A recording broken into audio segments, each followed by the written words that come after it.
बेटा भाग्य से होता है, मगर बेटियां सौभाग्य से होती हैं। आप तो नहीं, मगर इस दुनिया में ऐसे बहुत से लोग हैं, जब उनके घर में बेटियों का जन्म होता है तो वो इतनी खुशियां नहीं मनाते। वहीं अगर बेटे का जन्म होता है तो पूरे मोहल्ले में, कॉलोनी में मिठाइयाँ बांटी जाती है। जब इनके किसी बेटी का जन्म दिवस होता है तो बहुत से परिवार मैंने देखे हैं जो नहीं मनाते, क्योंकि उन्हें उनकी पैदा होने पर ही उन्हें इतनी खुशी नहीं थी। लेकिन वहीं अगर किसी बेटे का जन्म दिवस होता है तो बड़ी धूमधाम से मनाया जाता है। बहुत से ऐसे लोग हैं जो बेटियों को बोझ समझते हैं। और जनरली आपने वो लाइन भी सुनी होगी कि हर पिता के मुंह से सुनी होगी, बहुत सारे पिताओं के मुंह से, कि बेटी तो पराया धन होती है, पिता के सीने पर बोझ होती है, जब तक शादी ना हो जाता वो बोझ उतरता नहीं। और समाज कहता है कि बेटियां पराया धन होती हैं। ठीक है, वही अगर जब लड़की शादी करके ससुराल जाती है तो ससुराल वाले क्या कहते हैं कि पराये घर से आई है। तो फिर बेटियों का असली घर है कहाँ? अपने असली पिता के यहाँ से भी उसे यही सुनना पड़ता है कि पराया धन है, और अपने ससुराल से भी यही सुनना पड़ता है कि पराये घर से आई है। तो फिर बेटियां कहाँ जाएंगी यार? चलो छोड़ो इन बातों को। समाज में आपने एक बात और गौर की होगी, अ, जब किसी लड़के का फॉर एग्जाम्पल उसकी शादी हो गई है, कोई पत्नी का देहांत हो जाता है, मृत्यु हो जाती है, तब उसे समाज सलाह देता है कि उसे दूसरी शादी कर लेनी चाहिए। ठीक है। अब वहीं अगर उल्टा करें तो जब किसी स्त्री का पति मरता है तो उसे ये सलाह कोई नहीं देता कि उसे दूसरी शादी कर लेनी चाहिए। अगर स्त्री चाहे भी अपने बच्चों के लिए दूसरी शादी करना, तो समाज में उसका कितना अपमान होता है ये भी आपको पहले से ही पता होगा।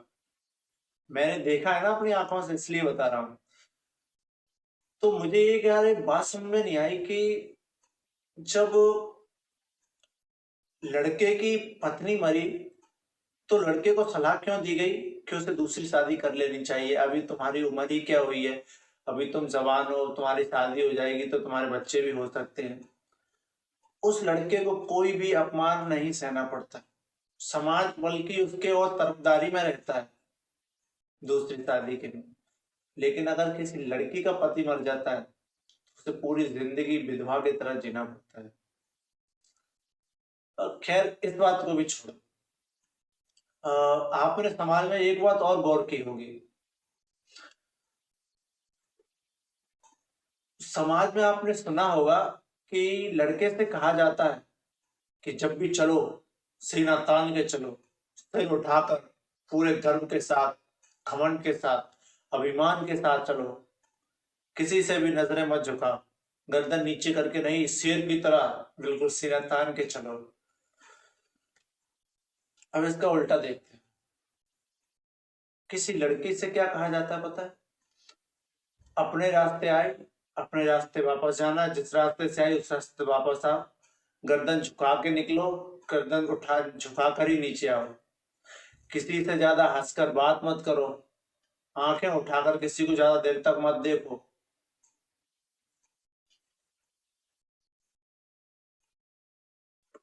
सारी आजादी लड़कों को दी जा रही है,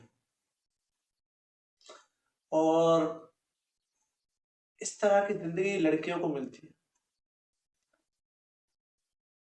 चलो इस बात को भी छोड़ो यार, आपने एक बात और गौर की होगी,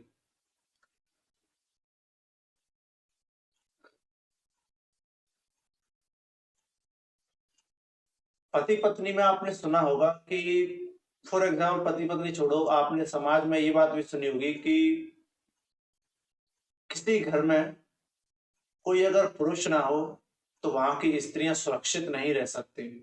ये आपने लाइनें बहुत सुनी होंगी, बहुत बार। तो मुझे एक बात समझ में नहीं आती, उन्हें खतरा है भी तो किससे? पुरुष कहता है स्त्री से कि बिना पुरुष के एक स्त्री सुरक्षित नहीं रह सकती, समाज में जी नहीं सकती, उसकी इज्जत खतरे में रहती है। तो फिर किससे खतरे में रहती है? वो भी तो एक पुरुष की से ही खतरे में रहती है ना, उसकी इज्जत। कितने सारे सवाल, जवाब एक ही, कि आखिर लड़कियों के साथ ही ऐसा क्यों होता है। खैर इस बात को भी छोड़ो। समाज में आपने देखा होगा कि जब लड़का किसी से लड़ाई करे या किसी से हंस खेल कर बातें करे, आपने अपने आसपास ही देखो आप, मैंने अपने आसपास देखा है। एक बार ऐसा ही हुआ था कि पार्क में थे हम, तो काफी सारे लड़के गर्ल्स, वुमेन्स भी थी, मेंस भी थे। तो कुछ लड़के बहुत आसानी से हंस रहे थे, बहुत अच्छी तरह से ग्रुप में बैठकर हंस रहे थे, बातें कर रहे थे, एंजॉय कर रहे थे। तो सभी लोग देखकर उन्हें, वो भी खुश थे कि खुशी का माहौल है चारों तरफ। फिर थोड़ी देर बाद कुछ लड़कियां भी ग्रुप में जब हंस रही थी, बातें कर रही थी, हंस रही थी, बातें यानी हंसते हुए बातें कर रही थी, तो मैंने सुना कुछ लोग कह रहे थे कि देखो किस तरह से हंस रही है, किस तरह से बातें कर रही है, जरा सी भी शर्म हया नहीं है, इसका चरित्र ही खराब है। क्यों भाई? क्या खुल के हंसना कोई अपराध होता है? ये तो समाज की सोच है यार। लेकिन ऐसा नहीं है कि सभी ऐसे ही सोच वाले होते हैं। मैंने ऐसे बहुत से पिता भी देखे हैं जिन्हें अपनी बेटियों पर गर्व महसूस होता है, फक्र महसूस होता है। और आपने, हाँ, अरे मैं एक लाइन बताना भूल, आपने एक लाइन और भी सुनी होगी कि जब किसी के संतान पैदा होती है, फॉर एग्जाम्पल अगर उसके पहले एक बेटी पैदा हो गई, तो उस परिवार को यानी उस कपल को सलाह दी जाती है कि बेटी से वंश आगे नहीं बढ़ेगा, एक पुत्र और पैदा होना चाहिए।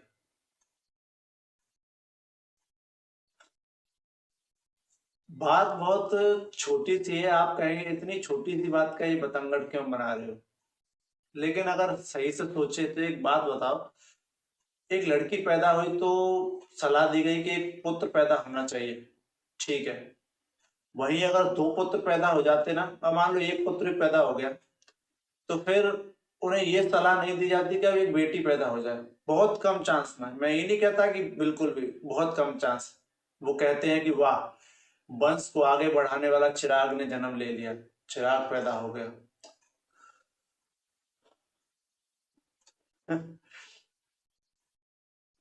मेरी नजर में लड़कों से ज्यादा लड़कियां महान होती हैं।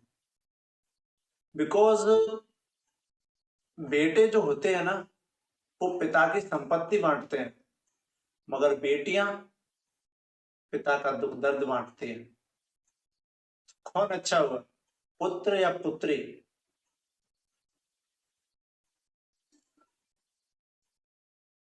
शादी के बाद भी यकीनन उनकी संपत्ति पर बेटी का भी बराबर अधिकार होता है, उसके बावजूद भी वो अपना अधिकार कभी नहीं मांगती।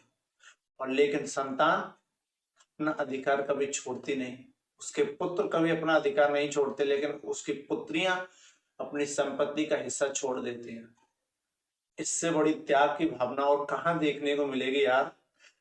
आप अपनी माँ को ही देख लीजिए, किसी और का एग्जाम्पल तो बहुत दूर की बात है। तो मेरी ईश्वर से यही दुआ है कि मेरे घर में सिर्फ बेटियां हों। बेटों को महान समझना चाहिए, मगर बेटियों का गिरा हुआ, यानी बेटियों को गिरा हुआ नहीं समझो। यानी उन्हें उतनी कम वैल्यू नहीं देनी चाहिए। अब आप पता क्या कहोगे, भाई समाज बदल रहा है, अब उतनी ही लड़कियों को भी बराबर दर्जा मिल रहा है जितना लड़कों को मिलता है। लेकिन मैंने जितनी भी बातें बताई, क्या उनमें से एक भी बात सच नहीं थी? आप खुद ही गौर कर लीजिएगा। हाँ, आप कहोगे कि यार समाज तो वाकई बदल रहा है, लड़कियों को पढ़ाई शिक्षा बराबर मिल रही है। हाँ मिल रही है, बिल्कुल सारी चीजों में बराबर हिस्सा मिल रहा है, बराबर जितने लड़कों को वैकेंसी मिलती है उसमें उतना ही उनका वो रहता है हिस्सा। लेकिन आपने कभी किसी की पर्सनल लाइफ को थोड़ा गौर से नहीं देखा। इन बातों को एक बार गौर से सुनना, फिर पता चलेगा कि वाकई में ऐसा होता है या नहीं। किसी भी मायने में लड़के को महान ही माना जाता है। नहीं तो आप अपने यार आसपास खुद ही देख लो ना, देर रात तक अगर लड़का बाहर घूमे तो माँ बाप को जरा भी प्रॉब्लम नहीं होती। लेकिन लड़की अगर सूरज डूबने के बाद थोड़ी देर भी हो जाए तो उससे 100 सवाल पूछे जाते हैं, कहाँ थी, क्या कर रही थी, इतनी देर कैसे हो गई, हजारों सवाल। ये अब आप कहोगे माँ बाप को चिंता होती होगी यार। हाँ, काफी सारे माँ बाप हैं ऐसे होते होंगे, लेकिन कुछ माँ बाप ऐसे भी होते हैं जिन्हें शक भी होता है। तो अब आप कहोगे कि लेकिन सबकी सोच तो नहीं बदल सकते, सबकी सोच तो नहीं बदल सकते, मगर आसपास के लोगों की तो बदल सकते हैं। अब आप कहीं मत देखो, आप अपने आसपास ही देख लेना, आपको पता चल जाएगा कि लड़कियों के साथ कैसा भेदभाव किया जाता है। खुद की बेटी होती है, उस बाप को पता होता है। बहुत से ऐसे पिता होते हैं जो अपनी बेटियों को अपना अभिमान समझते हैं। उनकी बेटियां ही उनके जीवन का सबसे बड़ा, ये मानो कि गहना होती हैं। और ऐसे पिता मेरी नजर में बहुत ऊंचा स्थान रखते हैं, ईश्वर के बराबर। बिकॉज हिम्मत चाहिए समाज से लड़ने की, गलत परंपराओं को गलत कहने की, और ऐसे पिता उन्हें बखूबी करते हैं। ऐसे पिताओं को जनरली आप ये समझो कि समाज में ऐसे लोग बहुत कम है। मैं ईश्वर से यही दुआ करूंगा कि ऐसे पिता जो अपनी बेटियों को अपने बेटों के बराबर सम्मान देते हैं, उससे भी ज्यादा उनकी जिंदगी हमेशा खुशहाल रहे,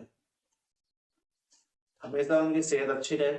और मैं ईश्वर से दुआ करता हूँ कि जीवन में कभी भी ऐसा मौका ना आए कि मुझसे या आपसे गलती से भी किसी लड़की का दिल दुखे। क्योंकि जब हम किसी लड़की का दिल दुखाते हैं ना, तो उस वक्त तो वो रोकर चली जाती है, लेकिन ईश्वर ऊपर वाला सब देख रहा होता है। और इस दुनिया का सबसे बड़ा पाप यही होता है, किसी स्त्री को रुलाना। तो मैं तो यही दुआ करूंगा कि मुझसे सपने में भी ऐसी गलती कभी ना हो, किसी लड़की का किसी स्त्री का जरा सा भी दिल दुख जाए। सबसे बड़ा पाप यही होता है।